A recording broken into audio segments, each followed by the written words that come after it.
Assalamualaikum warahmatullahi wabarakatuh. Selamat pagi semua. Jumpa lagi kita dalam pelajaran kewirausahaan. Pada pembelajaran kewirausahaan kali ini saya akan jelaskan tentang strategi pemasaran, yaitu bagaimana cara-cara seseorang memasarkan produk yang dihasilkannya atau produk yang dijualnya untuk mencapai keberhasilan. Seandainya suatu saat nanti kalian menjadi seorang wirausaha atau memiliki usaha, kalian harus memiliki beberapa cara atau memiliki beberapa strategi untuk memasarkan produk-produk yang kalian jual.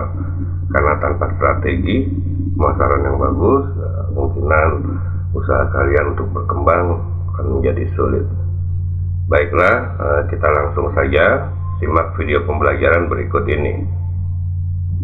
Strategi pemasaran.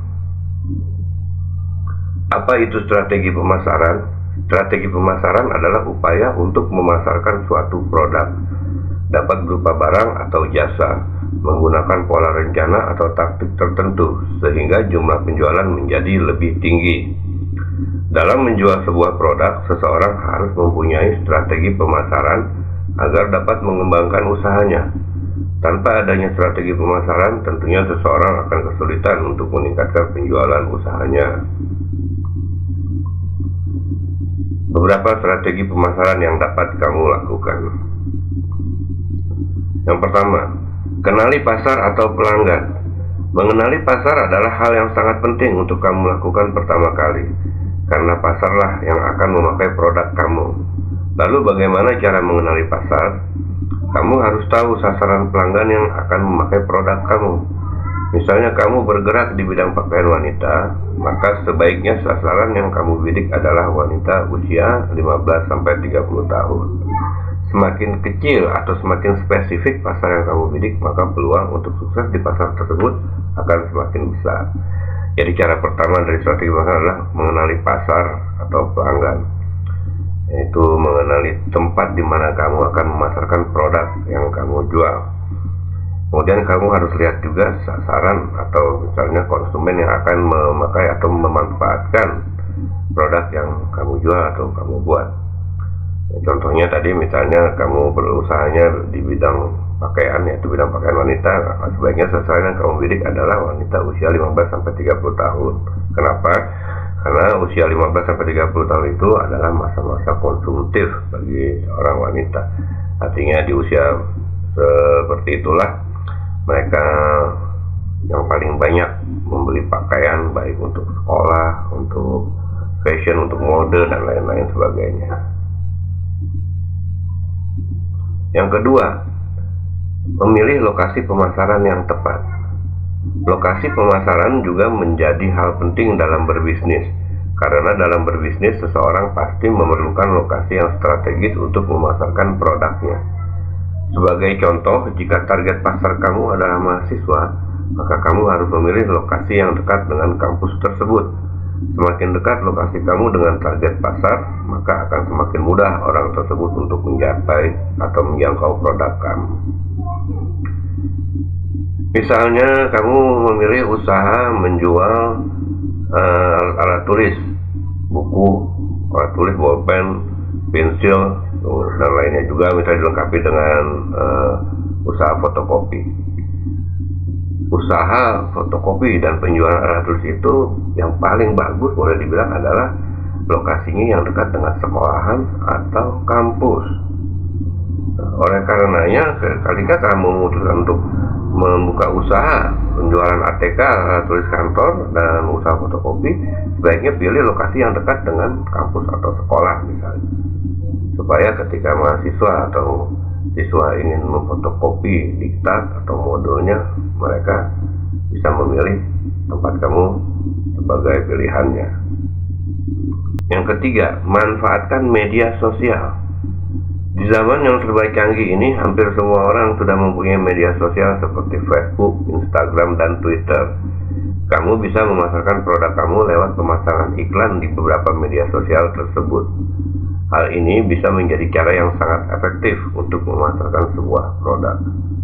Mengapa demikian? Karena melalui media sosial kamu bisa menjangkau banyak pemirsa dengan waktu yang sangat cepat dan kemudahan interaksi dengan banyak pelanggan di luar sana. Semakin banyak orang yang melihat produk kamu, maka potensi pelanggan yang kamu dapatkan juga akan semakin besar. Oke, kemudian manfaatkan media sosial. Kita sudah semua tahu ya, kita sudah punya HP Android, yaitu smartphone yang kita bisa mengakses berbagai media sosial, Facebook, Instagram, Twitter, WhatsApp, dan lain sebagainya. Sekarang banyak orang yang memanfaatkan media sosial tersebut sebagai sarana promosi. Sudah gratis, artinya tidak bayarnya cuma ketika kita beli kuota saja. Jadi relatif lebih murah biaya promosinya dibandingkan dengan sebelumnya, itu kalian harus membuat iklan di media elektronik seperti televisi, radio, kemudian membuat iklan di media cetak seperti membuat banner, membuat leaflet atau pamflet dan sebagainya. Sekarang kalian cukup membuat promosi atau iklan dalam bentuk video maupun dalam bentuk slideshow di media sosial, di Facebook, di WA, Twitter, dan sebagainya. Kemudian kalian share ke jaringan kalian. Itu biasanya efeknya atau responnya sangat cepat. Jadi manfaatkan media sosial ini untuk memasarkan atau mempromosikan produk kalian. Keempat, menawarkan promo yang menarik. Saat sekarang ini banyak orang yang menyukai adanya promo. Misalnya promo buy one get one free, yaitu beli satu dapat satu gratis. Mendengarnya saja sudah membuat kita tertarik. Di sini kamu juga harus memperhitungkan untung dan ruginya, jangan malah membuat kamu menjadi semakin rugi. Dengan adanya promo, seseorang yang awalnya tidak tertarik kemungkinan bisa tertarik dengan produk kamu, dan dari yang awalnya hanya mencoba-coba bisa menjadi pelanggan tetap dalam bisnis yang kamu jalani. Memberikan bonus atau hadiah, katakanlah kalau orang beli satu dikasih gratis satu, itu umumnya kita dengar kelihatannya sederhana, tapi efeknya memang sangat hebat. Karena bisa saja kita mau beli, misalnya beli sampo aja satu botol, tapi karena lagi promo, sedang ada promo, beli satu dapat satu, kita jadi tertarik. Tadinya sih kita tidak tertarik misalnya dengan sampo merek tertentu, karena kita biasa pakai sampo dengan merek lain. Tapi karena kita beli satu dapat dua, akhirnya ya kita belilah, coba-coba gitu. Setelah kita coba ternyata kita cocok dengan produk tersebut, atau produk tersebut memang secara kualitas tidak kalah dengan produk yang biasa kita pakai. Akhirnya jadilah kita pelanggan yang fanatik terhadap merek tersebut yang tadinya tidak pernah kita pergunakan. 5. Mengikuti tren atau perkembangan zaman. Suatu produk akan dikatakan menjadi tren jika menjadi pusat perhatian, pusat pembicaraan, serta digunakan oleh mayoritas orang dalam masyarakat. Di sini kamu harus bisa selalu memberikan inovasi dengan produk yang kamu buat. Contohnya dalam bisnis pakaian, kamu jangan hanya menjual pakaian yang modelnya itu-itu saja. Kamu harus bisa mengikuti tren yang ada pada saat sekarang. Jadi orang yang membeli produk kamu juga merasa tidak bosan dengan produk yang kamu jual. Ya, mengikuti tren atau perkembangan zaman. Jadi selalu update ya, mengikuti model-model terbaru, mengikuti selera-selera masyarakat yang terbaru. Jangan kuno. Jangan fanatik juga dengan model-model produk yang terdahulu gitu, atau model-model produk yang branded yang hanya mengandalkan merek terkenal. Sekarang ini banyak orang memilih membeli barang dengan merek yang tidak terkenal, tapi harganya relatif murah dan cukup nyaman atau cukup bagus untuk dipergunakan. Jadi ikuti zaman, selalu mengikuti perkembangan. Ya, dengan cara seperti itu kemungkinan usaha kalian bisa berjalan dengan baik. Yang keenam, memberi insentif untuk rekomendasi. Sebuah produk akan terlihat bagus dan dapat dipercaya bila ada yang merekomendasikannya. Untuk mendapat sebuah rekomendasi atau testimoni dari konsumen yang telah memakai produk tersebut, Anda harus memberi penghargaan berupa insentif yang menarik. Insentif sebuah testimoni tidak harus selalu berupa uang, namun dapat berupa hadiah produk atau potongan harga. Dengan adanya insentif ini, secara tidak langsung perusahaan memenangkan dua pihak untuk sasaran marketing, yaitu konsumen yang loyal dan calon konsumen. Rekomendasi produk ini menjadi strategi pasar yang digunakan hampir semua produk. Apabila kita memiliki usaha, maka kita membutuhkan pernyataan orang lain atau membutuhkan statement orang lain terhadap produk kita, baik secara kualitas maupun terhadap harganya. Kita bisa mempergunakan orang lain untuk merekomendasikan produk kita atau produk yang kita jual maupun produk yang kita buat itu kepada masyarakat lain. Jadi seseorang kita pergunakan untuk merekomendasikan produk kita dengan cara memberikan testimoninya tentang produk kita yang misalnya bagus, kuat, harganya murah dan mudah didapat di mana saja. Orang yang merekomendasikan produk kita itu memang sewajarnya lah diberi sebuah insentif atau katakan diberi bonus yang menarik ya. Insentif ini tidak harus berbentuk uang, bisa saja bentuknya sebagai hadiah sebuah produk, kemudian potongan harga, misalnya diskon dan lain sebagainya. Nah, kalau orang yang merekomendasikan ini kita beri insentif dan dia senang, dia akan selalu merekomendasikan produk kita terhadap rekan-rekannya atau terhadap kawan-kawannya. Nah, jadi berusahalah atau usahakanlah produk kita itu memiliki rekomendasi dari banyak orang. Yang ketujuh, menjalin hubungan baik dengan konsumen. Konsumen yang loyal adalah sebuah aset penting perusahaan. Mereka telah berulang kali membeli produk Anda dan ikut menyumbang pemasukan secara rutin.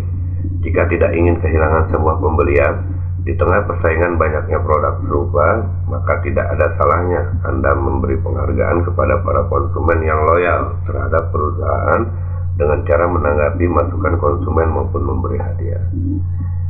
Strategi pemasaran yang ketiga adalah menjalin hubungan baik dengan konsumen. Menjalin hubungan baik dengan konsumen itu adalah kewajiban bagi setiap wirausaha atau setiap pengusaha. Karena apabila konsumen yang loyal atau yang kita sebut sebagai pelanggan ini memiliki hubungan baik dengan kita, maka dia akan senang belanja di tempat kita dan dia akan merekomendasikan produk-produk kita kepada orang lain, kepada tetangganya, kepada saudaranya, kepada rekan kerjanya dan lain sebagainya.